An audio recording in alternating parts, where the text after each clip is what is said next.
लातूरच्या निलंगामधील दादगी गावात तरुणाने आत्महत्या केली। महादेव कोळी जातीचं प्रमाणपत्र मिळत नसल्यानं आत्महत्या केल्याचा नातेवाईकांचा दावा आहे। शिवाजी मिळले असं आत्महत्या केलेल्या या तरुणाचं नाव आहे। मुलांच्या शिक्षणाकरता प्रमाणपत्रासाठी अर्ज केला होता असं नातेवाईकांचं म्हणणं आहे।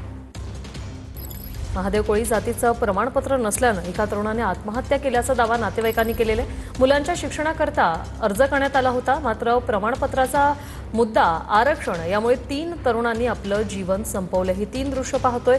ओबीसी आरक्षण संपलं म्हणत लातूरमध्ये एका तरुणाने आत्महत्या केली। भरत कराड असं त्यांचं नाव होतं, तर धाराशिवमध्ये बंजारा समाजातील युवकाने गळफास घेत आत्महत्या केली।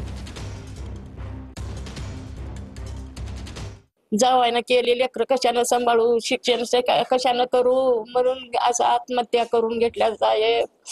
तुम्ही सांभाळावं लागत। कोळी समाजासाठी प्रमाणपत्र का मिळावं म्हणून केले त्यांनी, पर मिळाली लेकराचं शिक्षण हे कसं करावं सांगा तुम्ही एवढं।